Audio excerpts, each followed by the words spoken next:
Hello everyone, this is Pooja Sharma from Pooja Sharma classes. उम्मीद करती हूँ आप सब अच्छे होंगे और आपके माता पिता भी स्वस्थ होंगे। तो आज हम डिस्कस करेंगे यूपी टेट 2017 का पेपर है, जो यह परीक्षा 15 अक्टूबर 2017 को हुई थी। यूपी टेट 2017 वाला है और यह परीक्षा 15 अक्टूबर 2017 को हुई थी। इसमें हम डिस्कस करेंगे बाल विकास एवं शिक्षण विधि। इसके 30 क्वेश्चंस बनते हैं। 30 क्वेश्चन बनते हैं। आपको पता होना चाहिए यूपी टेट में 5 सब्जेक्ट होती हैं और पांचों सब्जेक्ट 30-30 नंबर की होती हैं। तो आपके कितने हो जाते हैं? 150 क्वेश्चन हो जाते हैं और इस एग्ज़ाम के लिए 150 ही आपको मिनट मिलती हैं। 150 ही आपको मिनट मिलती हैं और नेगेटिव इसमें मार्किंग होती नहीं है। तो आपको टेंशन लेने की आवश्यकता नहीं है, नेगेटिव मार्किंग इसमें होती नहीं है। और आप जनरल वाले हैं तो आपको 90 नंबर लाना होता है। ओबीसी कैटेगरी में है तो आपको 82 नंबर इस एग्ज़ाम को क्लियर करने के लिए लाना होता है। यह इस तरीके से कुछ इसका नियम है। चलिए स्टार्ट करते हैं। क्वेश्चन नंबर 1 आता है आपका, निम्नलिखित में से कौन सा अधिगम के पठार का कारण नहीं है? निम्नलिखित में से कौन सा अधिगम के पठार का कारण नहीं है? प्रेरणा की सीमा, विद्यालय का असहयोग, शारीरिक सीमा या ज्ञान की सीमा। तो आपको इसमें बताना है कि अधिगम के पठार का कारण नहीं है। इसका राइट आंसर हो जाता है विद्यालय का असहयोग। यह पठार का कारण नहीं है। पठार के कारण के विषय में जानते हैं। पठार के कौन कौन से कारण होते हैं? जैसे बात करते हैं ध्यान, पठार के कारण बनते हैं ध्यान, रुचि, वातावरण, प्रेरणा की कमी, ध्यान, रुचि, वातावरण, प्रेरणा की कमी या ज्ञान की सीमा।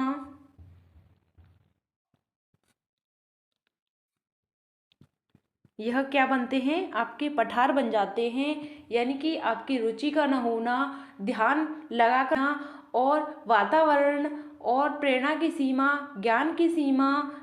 इसमें थकान भी आती है, थकान। यह क्या होते हैं? पठार के कारण होते हैं। पठार का मतलब होता है रुकावट। पठार का मतलब क्या होता है? रुकावट आना। तो यह क्या बन जाते हैं? आपके अधिगम में पठार बन जाते हैं। इसमें पूछा है क्वेश्चन में पठार के कारण नहीं है, तो राइट आंसर हो जाता है ऑप्शन नंबर 2, विद्यालय का असहयोग। यह पठार का कारण नहीं बनता है। चलिए नेक्स्ट क्वेश्चन की बात करते हैं। क्वेश्चन नंबर 2 है आपका, अधिगम अनुभव और प्रशिक्षण के परिणाम स्वरूप व्यवहार में परिवर्तन है। यह कथन किसके द्वारा दिया गया है? अधिगम अनुभव और प्रशिक्षण परिणाम स्वरूप व्यवहार में परिवर्तन है। यह कथन किसके द्वारा दिया गया है? तो गेट्स व अन्य के द्वारा, मॉर्गन एंड गिलीलैंड के द्वारा या स्किनर के द्वारा या कॉर्नबेक के द्वारा।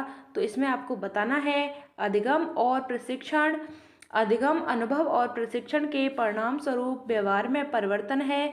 यह कथन किसके द्वारा दिया गया है? तो इसका राइट आंसर हो जाता है ऑप्शन नंबर ए। यह परिभाषाओं से, कथन से आपके क्वेश्चंस बनते हैं। मैंने आपको कथन वाली वीडियोस करा दी है, आप उसे देख लेना, मैं लिंक डिस्क्रिप्शन में दे दूंगी। नेक्स्ट बात करते हैं। क्वेश्चन नंबर 3 है आपका, स्टैनफोर्ड विनय परीक्षण मापन करता है। स्टैनफोर्ड विनय है परीक्षण मापन करता है। तो किसका मापन करता है? कौन से परीक्षण का मापन करता है स्टैनफोर्ड विनय?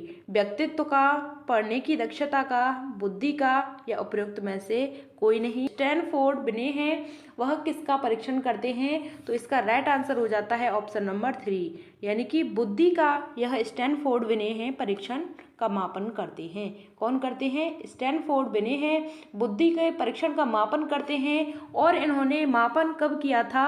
स्टैनफोर्ड विनय ने कब मापन किया था? तो 1905 में इन्होंने अपना पहला एक सफल बुद्धि परीक्षण तैयार किया था। पहला 1905 में सफल बुद्धि परीक्षण तैयार किया था।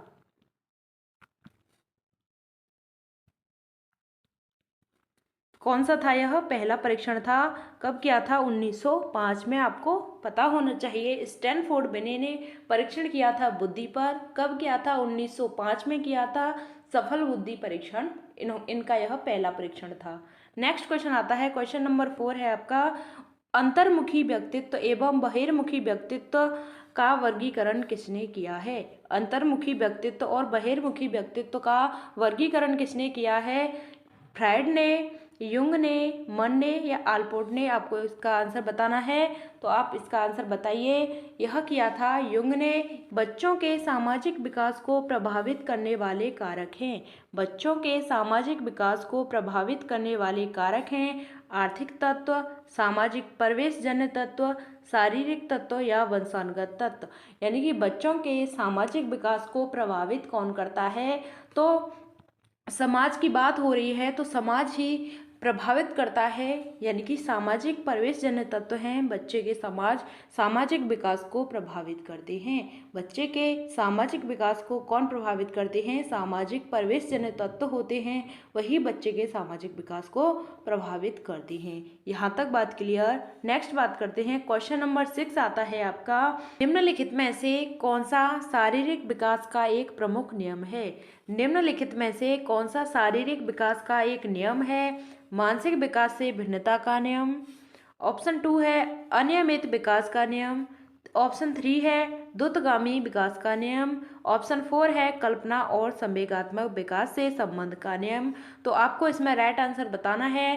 शारीरिक विकास का एक नियम है, शारीरिक विकास का एक प्रमुख नियम है, तो इसका राइट आंसर हो जाता है द्रुतगामी विकास का नियम। ऑप्शन नंबर 3 है द्रुतगामी विकास का नियम, क्योंकि शेषवावस्था में शारीरिक वृद्धि और परिवर्तन तीव्र गति से होता है। कौन सी अवस्था में? शेषवावस्था में। शेषवावस्था में क्या होता है? शरीर का जो विकास होता है वह कैसा होता है?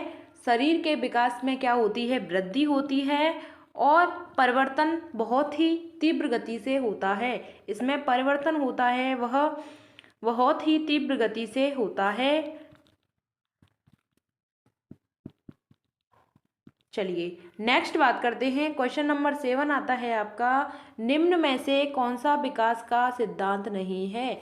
निम्न में से कौन सा विकास का सिद्धांत नहीं है? अनुकूलित प्रत्यावर्तन का सिद्धांत, निरंतर विकास का सिद्धांत, परस्पर संबंध का सिद्धांत या समान प्रतिमान का सिद्धांत। क्वेश्चन नंबर 7 है आपका, इसमें आपको बताना है कौन सा विकास का सिद्धांत नहीं है।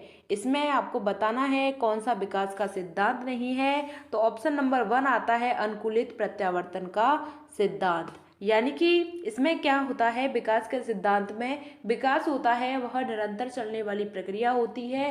विकास है वह जन्म से लेकर कब्र तक चलता है। नेक्स्ट क्वेश्चन आता है, क्वेश्चन नंबर 8 है आपका, विकास के परिणाम स्वरूप नवीन विशेषताएं और नवीन योग्यताएं प्रकट होती हैं, यह कथन किसने दिया था? विकास के परिणाम स्वरूप नवीन विशेषताएं और नवीन योग्यताएं प्रकट होती हैं, यह कथन किसने दिया था? गैसेल ने दिया था, हरलॉक ने या मेरेडिस ने या डगलस और हॉलैंड ने? तो आपको इसमें बताना है कि विकास के परिणाम स्वरूप नवीन विशेषताएं और नवीन योग्यताएं प्रकट होती हैं, यह कथन किसने दिया था? तो यह कथन हरलॉक ने दिया था। किसने दिया था? हरलॉक ने दिया था। नेक्स्ट क्वेश्चन आता है आपका, क्वेश्चन नंबर 9 है, मूल प्रवृत्तियों को 14 प्रकार से वर्गीकृत किया है, यह किसने किया है? तो ड्रेवर ने, मैकडूगल ने, थॉर्नडाइक ने या वुडवर्थ ने? तो इसका राइट आंसर हो जाता है ऑप्शन नंबर 2। आपका जो यूपी टेट हुआ था उसमें 23 जनवरी को हुआ था। 23 जनवरी 2022 को जो आपका लास्ट ईयर यूपी टेट हुआ है, परीक्षा निरस्त हो गई थी एक, उसके बाद में री एग्जाम हुआ था। उसमें 3 क्वेश्चन बने थे मैकडूगल के सिद्धांत से। इस सिद्धांत से 3 क्वेश्चंस बने थे। नेक्स्ट बात करते हैं, क्वेश्चन नंबर 10 आता है आपका, किसी दूसरी वस्तु की अपेक्षा एक वस्तु पर चेतना का केंद्रीकरण अवधान है, यह कथन है। कथन से आपका कई क्वेश्चंस बन रहे हैं, मैंने आपको कथन करा दिए हैं और परिभाषाएं भी, यानी कि कथन को ही हम परिभाषाएं बोलते हैं, तो यह मैंने आपको करा दी हैं, तो आप देख लेना। डम्बल का, रॉस का, मन का या मैकडूगल का? तो इसमें बताना है कि किसी दूसरी वस्तु की अपेक्षा एक वस्तु पर चेतना का केंद्रीकरण अवधान है, यह कथन किसका है? तो 10 का राइट आंसर है आपका ऑप्शन नंबर ए। यह कथन किसका है? डम्बल का यह कथन है। नेक्स्ट क्वेश्चन आता है, क्वेश्चन नंबर 11 है, निम्न में से कौन सा सीखने का मुख्य नियम में शामिल नहीं है। यानी कि मुख्य नियम से आपका एक क्वेश्चन बनता है तो आपको पता होना चाहिए, आपने जितने भी प्रीवियस ईयर करे हैं मुख्य नियम से आपका एक क्वेश्चन बना है। तो चलिए समझते हैं मुख्य नियम, यानी कि यह दिया था, किसने दिया था, पहले समझते हैं। थार्नडाइक ने दिया था। थार्नडाइक ने यह नियम दिया था। थार्नडाइक ने दो नियम दिए थे, पहला था आपका मुख्य नियम और दूसरा था गौड़ नियम। पहला मुख्य नियम था और दूसरा था गौड़ नियम। मुख्य नियम में 3 नियम थे और गौड़ नियम में इनके 5 नियम थे। तो आपको इसमें पूछा है मुख्य नियम के विषय में। तो मुख्य नियम में 3 नियम हैं, समझते हैं कौन कौन से नियम हैं। तत्परता का नियम है, अभ्यास का नियम है और प्रभाव का नियम है। इनके 3 नियम हैं, पहला, दूसरा और तीसरा। इसमें बहु अनुक्रिया का नियम नहीं है, यानी कि ऑप्शन नंबर 3, क्योंकि नहीं वाला पूछा है तो नहीं में ऑप्शन नंबर 3 बन जाता है आपका बहु अनुक्रिया का सिद्धांत। क्योंकि यह मुख्य नियम नहीं है, यह क्या है, गौड़ नियम है। क्या है, गौड़ नियम है। इनके गौड़ नियम कितने हैं, 5 गौड़ नियम हैं। यहाँ तक बात क्लियर, यहाँ तक बात क्लियर। नेक्स्ट बात करते हैं, नेक्स्ट क्वेश्चन आता है, क्वेश्चन नंबर 12 है आपका। 12 वर्ष से 16 वर्ष के बच्चों के लिए हिंदी में डॉक्टर एस जलोटा ने कौन सा परीक्षण प्रतिपादित किया था। 12 से 16 वर्ष के बच्चों के लिए हिंदी में डॉक्टर एस जलोटा ने कौन सा परीक्षण प्रतिपादित किया था। तो चलिए समझते हैं। अशाब्दिक बुद्धि परीक्षण, साधारण मानसिक योग्यता परीक्षण, आर्मी अल्फा परीक्षण या चित्रांकन परीक्षण। तो डॉक्टर एस जलोटा के विषय में पूछा है कि 12 से 16 वर्ष के बच्चों के लिए कौन सा परीक्षण था। तो इनका परीक्षण था साधारण मानसिक योग्यता परीक्षण। कौन सा परीक्षण था, साधारण मानसिक योग्यता परीक्षण। और यह परीक्षण कब दिया था, इसका निर्माण कब किया था, डॉक्टर एस जलोटा ने कब किया था, 1963 में। कब किया था, 1963 में डॉक्टर एस जलोटा ने इसका प्रतिपादन किया था, साधारण मानसिक योग्यता परीक्षण का। यहाँ तक बात क्लियर। चलिए नेक्स्ट बात करते हैं, नेक्स्ट बात करते हैं। क्वेश्चन नंबर 13 आता है, बुद्धि के द्विकारक सिद्धांत का प्रतिपादन किसने किया था। बुद्धि के द्विकारक सिद्धांत का प्रतिपादन किसने किया था, थॉर्नडाइक ने, स्पीयरमैन ने, वर्नर ने या स्टर्न ने। तो इसमें आपको बताना है द्विकारक सिद्धांत का प्रतिपादन किसने किया था। तो द्विकारक सिद्धांत का प्रतिपादन स्पीयरमैन ने किया था। द्विकारक और त्रिकारक, द्विकारक और त्रिकारक सिद्धांत का प्रतिपादन किसने किया था, किसने किया था, स्पीयरमैन ने किया था। यहाँ तक बात क्लियर। द्विकारक और त्रिकारक का प्रतिपादन किया था, किसने किया था, स्पीयरमैन ने किया था। और यानी कि द्विकारक का इसका जो प्रतिपादन किया था, कब किया था, तो यह 1904 में किया था। कब किया था, 1904 में यह प्रतिपादन किया था। इसमें बताया था इन्होंने जी फैक्टर के बारे में और एस फैक्टर के बारे में। क्वेश्चन नंबर 14 आता है आपका, निम्न में से कौन सा युग्म सही नहीं है। आपने देखा है कि कई बार यानी कि क्वेश्चंस रिपीट हो कर आ रहे हैं, तो आपको प्रीवियस ईयर को अच्छे से कर लेना है, क्योंकि आपका 40% यहीं से बन जाता है, PYQ से ही आपका क्वेश्चंस बन जाता है 40%। तो आपको इनको अच्छे से कर लेना है। और इस CDP में क्या करना है, आपको CDP में सिद्धांतों को पढ़ना है। और सिद्धांतों को पढ़ना है क्योंकि सिद्धांतों से लगभग 70% क्वेश्चंस बनते हैं। तो आपको सिद्धांतों पर अच्छे से फोकस कर लेना है और आपको प्रीवियस ईयर लगा लेना है, 40% यहाँ से पूछा जाता है। नेक्स्ट बात करते हैं, निम्न में से कौन सा युग्म में सही नहीं है। सीखने का उद्दीपन अनुक्रिया सिद्धांत, यह थॉर्नडाइक के द्वारा दिया गया था, यानी कि सही क्रम पूछा नहीं, यानी कि नहीं वाला पूछा है तो आपको बताना है। सीखने का उद्दीपन अनुक्रिया का सिद्धांत किसने दिया था, यानी कि SR बॉन्ड की बात होती है तो यह किसने दिया था, थॉर्नडाइक ने दिया था। थॉर्नडाइक ने दिया था। सीखने का क्रिया प्रसूत अनुबंधन का सिद्धांत किसने दिया था, BF स्किनर ने दिया था। बिल्कुल बात सही है। सीखने का क्लासिकल सिद्धांत किसने दिया था, क्लासिकल सिद्धांत किसने दिया था, पावलव ने दिया था। और सीखने का समग्र सिद्धांत किसने दिया था, हल ने दिया था। तो आपको इसमें राइट आंसर बताना है। तो इसमें आपका राइट आंसर हो जाता है, सीखने का उद्दीपन अनुक्रिया का सिद्धांत थॉर्नडाइक ने दिया था। बिल्कुल बात सही है। सीखने का क्रिया प्रसूत अनुबंधन का सिद्धांत दिया था किसने? बीएफ स्किनर ने। सीखने का क्लासिकल सिद्धांत यानी क्लासिकल थ्योरी दी थी पावलोव ने, बिल्कुल बात सही है। सीखने का समग्र सिद्धांत हल ने दिया था, तो यह आपका गलत हो जाता है। सीएल हल ने नहीं दिया था। समग्र सिद्धांत किसने दिया था? कोहलर और कोफा ने दिया था। कोहलर और कोफा ने सीखने का समग्र सिद्धांत दिया था, तो हल ने यह सिद्धांत नहीं दिया था। यहाँ तक बात क्लियर। कोहलर ने सीखने का समग्र सिद्धांत दिया था, और कोहलर के सिद्धांत को हम अंतर्दृष्टि या सूझ का सिद्धांत भी कहते हैं। कोहलर के सिद्धांत को हम सूझ का सिद्धांत और अंतर्दृष्टि का सिद्धांत कहते हैं। तो इन्होंने कौन सा सिद्धांत दिया था? पुनर्बलन का सिद्धांत दिया था हल ने कौन सा सिद्धांत दिया था? पुनर्बलन का सिद्धांत दिया था। क्वेश्चन नंबर 15 है, इनमें से किनका नाम सुजन शास्त्र के पिता से जुड़ा है? इनमें से किनका नाम सुजन शास्त्र के पिता से जुड़ा है? तो आपको बताना है crow and crow, Galton, Ross या वुडवर्थ। तो इसका राइट आंसर हो जाता है ऑप्शन नंबर 2 गाल्टन। सुजन शास्त्र के पिता से जुड़े हैं, कौन जुड़े हैं? गाल्टन जुड़े हैं। ग्रंथियों के आधार पर व्यक्तित्व के विभिन्न प्रकारों की चर्चा किसने की है?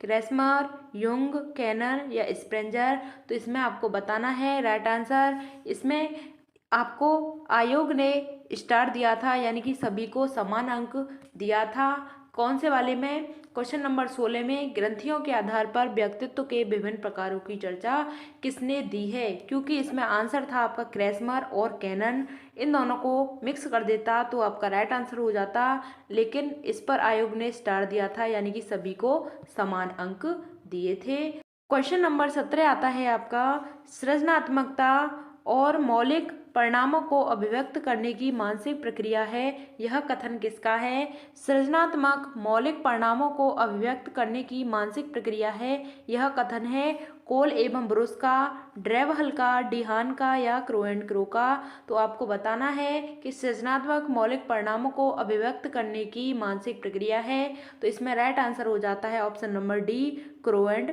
क्रो का। किसका हो जाता है? क्रो एंड क्रो का। नेक्स्ट बात करते हैं, विद्रोह की भावना की प्रवृत्ति निम्न में से किस अवस्था से संबंधित है? विद्रोह की भावना की प्रवृत्ति निम्न में से किस अवस्था से संबंधित है? बाल्यावस्था से, शैशवावस्था से, पूर्व किशोरावस्था से या मध्य किशोरावस्था से। तो आपको 18 वाले का आंसर बताना है कि विद्रोह की भावना की प्रवृत्ति निम्न में से किस अवस्था से संबंधित है। तो इसमें राइट आंसर हो जाता है ऑप्शन नंबर सी पूर्व किशोरावस्था से।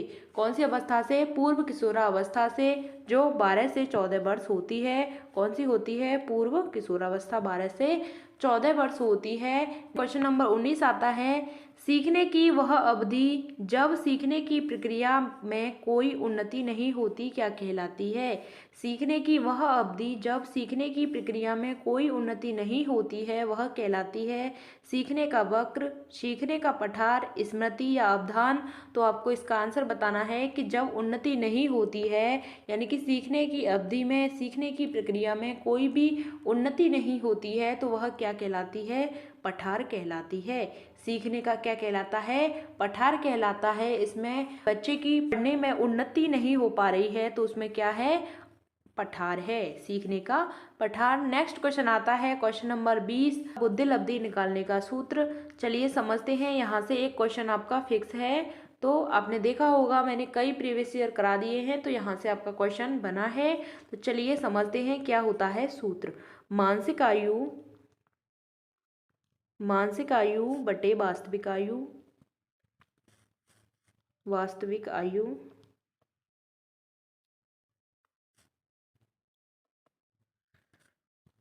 100। यह किसने दिया था? मानसिक आयु बटे वास्तविक आयु, यह सूत्र किसने दिया था? तो यह सूत्र दिया था टर्मन ने।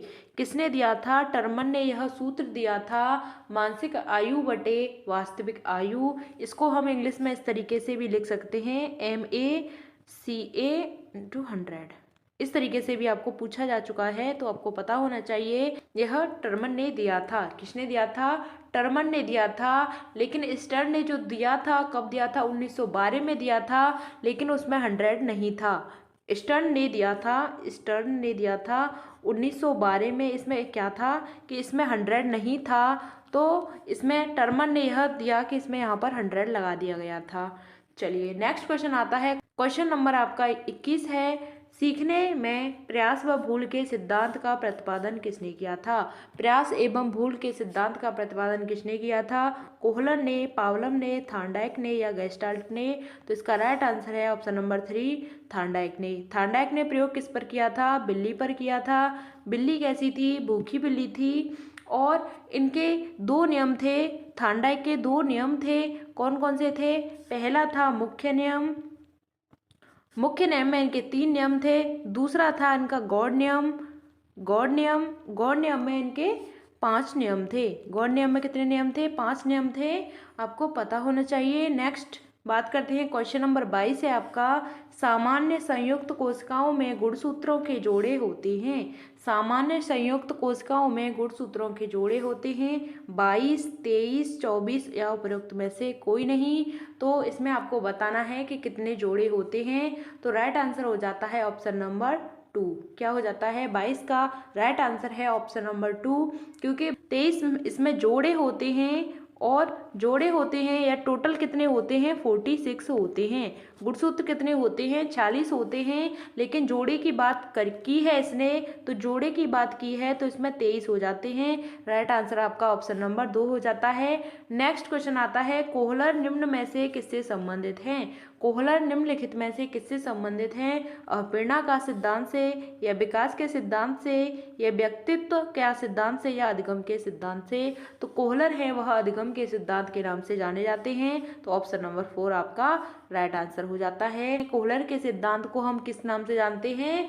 इनके सिद्धांत को हम गेस्टाल्ट अधिगम के सिद्धांत के नाम से भी जानते हैं, समग्र सिद्धांत के नाम से जानते हैं, पूर्णाकृति के सिद्धांत के नाम से भी जानते हैं, अंतर्दृष्टि के नाम से जानते हैं और सूझ के सिद्धांत के नाम से जानते हैं। इन्होंने प्रयोग किस पर किया था? चिंपैंजी पर प्रयोग किया था। कोहलर ने किस पर प्रयोग किया था? चिंपैंजी पर किया था। चिंपैंजी कैसा था? एक भूखा बंदर था। नेक्स्ट क्वेश्चन आता है, क्वेश्चन नंबर 24 है आपका। क्रिया प्रसूत अनुबंधन सिद्धांत का प्रतिपादन किसने किया था? क्रिया प्रसूत अनुबंधन सिद्धांत का प्रतिपादन किसने किया था? सीएल हल ने, थार्नडाइक ने, हेगार्टी ने या स्किनर ने? तो 24 का राइट आंसर हो जाता है ऑप्शन नंबर 4, स्किनर ने। इन्होंने प्रयोग किस पर किया था? स्किनर ने प्रयोग किस पर किया था? तो कबूतर पर किया था। कबूतर पर और चूहे पर इन्होंने प्रयोग किया था। स्किनर ने कबूतर और चूहे पर प्रयोग किया था। क्रिया प्रसूत अनुबंधन का सिद्धांत स्किनर ने दिया था। नेक्स्ट क्वेश्चन आता है, क्वेश्चन नंबर 25 है आपका। बुद्धि के तरल क्रिस्टलीय प्रतिमान के प्रतिपादक कौन हैं? बुद्धि के तरल क्रिस्टलीय प्रतिमान के प्रतिपादक कौन हैं? तो कैटल हैं, थार्नडाइक हैं, बर्नन हैं या स्किनर हैं? आपका 25 का आंसर बताना है कि बुद्धि के तरल क्रिस्टलीय प्रतिमान के प्रतिपादक कौन थे? तो कैटल थे, थार्नडाइक थे, वर्नन थे या स्किनर थे? तो आपका राइट आंसर हो जाता है ऑप्शन नंबर 1, कैटल। तरल क्रिस्टलीय प्रतिमान कई बार पूछा जा चुका है, तो कैटल इसका आंसर है। क्वेश्चन नंबर 26 आता है आपका। शिक्षण हेतु मानसिक उद्वेलन प्रतिमान का प्रयोग निम्नलिखित में से किसके सुधार हेतु किया जाता है? शिक्षण हेतु मानसिक उद्वेलन प्रतिमान का प्रयोग निम्नलिखित में से किसके सुधार हेतु किया जाता है? समझ, अनुप्रयोग, सृजनात्मकता या समस्या समाधान? समस्या समाधान। तो आपको इसमें राइट आंसर बताना है कि किसके प्रयोग हेतु किया जाता है। तो आपका राइट आंसर है सृजनात्मकता, क्रिएटिविटी के लिए यह किया जाता है। इसमें मानसिक सुधार के लिए यह किया जाता है, यानी कि ब्रेन स्टॉर्मिंग की बात होती है इसमें, यानी कि दिमाग के लेवल की बात होती है। तो बच्चा है क्रिएटिविटी करेगा, तो जब वह दिमाग से सोच कर करेगा, यानी कि ब्रेन स्टॉर्मिंग की इसमें बात होती है। नेक्स्ट बात करते हैं, क्वेश्चन नंबर 27 आता है। गोलमैन निम्नलिखित में से किससे संबंधित हैं?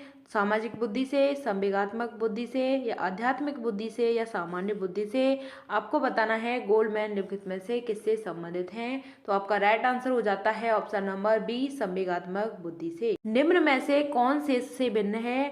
अधिगम के लिए अधिगम का सिद्धांत, समान अवयवों का सिद्धांत, ड्राइव रिडक्शन का सिद्धांत या सामान्यकरण का सिद्धांत?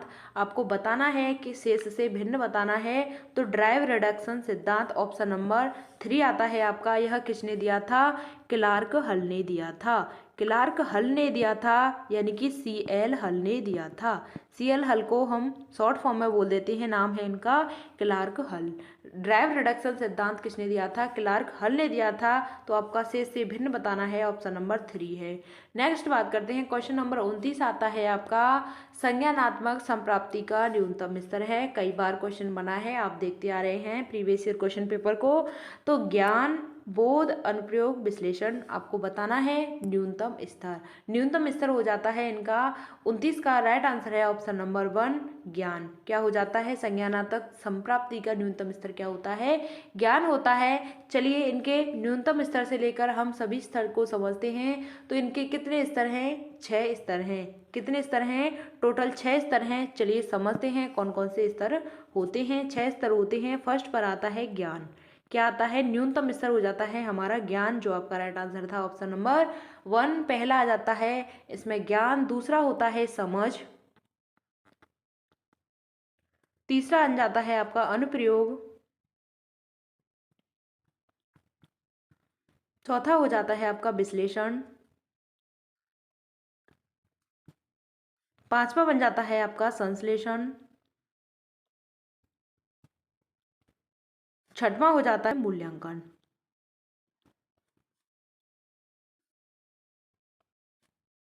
मूल्यांकन पहला क्या होता है? न्यूनतम स्तर की यानी कि सबसे छोटे स्तर की बात की है तो पहला स्तर हो जाता है ज्ञान।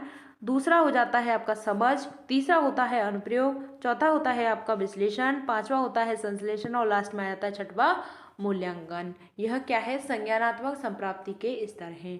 नेक्स्ट बात करते हैं, क्वेश्चन नंबर 30 आता है आपका एक बालक जो साइकिल चलाना जानता है और मोटर बाइक चलाना सीख रहा है तो यह उदाहरण होगा। यानी कि एक बच्चा है, साइकिल चलाना वह सीख गया है, उसके बाद में वह चाहता है कि मोटरसाइकिल सीखे, तो वह मोटरसाइकिल चलाना सीख रहा है। तो इसमें उदाहरण होगा क्षैतिज अधिगम अंतरण का, ऊर्ध्व अधिगम अंतरण का, या द्विपार्श्विक अधिगम अंतरण का, या कोई भी अधिगम अंतरण नहीं है। तो आपको इसमें बताना है कि जब बच्चा है साइकिल चलाना जानता है और मोटर बाइक चलाना सीख रहा है तो इसमें आपका राइट आंसर हो जाएगा ऑप्शन नंबर 2 ऊर्ध्व अधिगम अंतरण का, क्योंकि वह एक चीज को समझ गया है, उसके बाद वह दूसरी को स्टार्ट करना चाहता है। यानी कि वह एक परिस्थिति से लेकर एक परिस्थिति का उसने ज्ञान अर्जित कर लिया है, उसके बाद अपने अनुभव के आधार पर वह दूसरी परिस्थिति में यह अध्ययन करना चाहता है। तो वही क्या होगा? ऊर्ध्व अंतरण होगा। क्या होगा? ऊर्ध्व अंतरण होगा। चलिए यहाँ तक हमने 30 क्वेश्चंस कंप्लीट कर लिए हैं। आपके 2017 वाला पेपर था, 30 क्वेश्चन कंप्लीट कर लिए हैं। मिलते हैं आपको आगे की नेक्स्ट वीडियो में, उसमें हम करेंगे 2016 का प्रीवियस ईयर पेपर जिसमें हम सीडीपी पढ़ेंगे। तो चलिए मिलते हैं आपको आगे की नेक्स्ट वीडियो में। तब तक के लिए थैंक्स फॉर वॉचिंग। जय हिंद, वंदे मातरम। अगर आपको वीडियो पसंद आती है तो वीडियो को लाइक कर देना। चैनल को सब्सक्राइब नहीं किया है तो चैनल को सब्सक्राइब कर लेना। मिलते हैं आपको आगे की नेक्स्ट वीडियो में।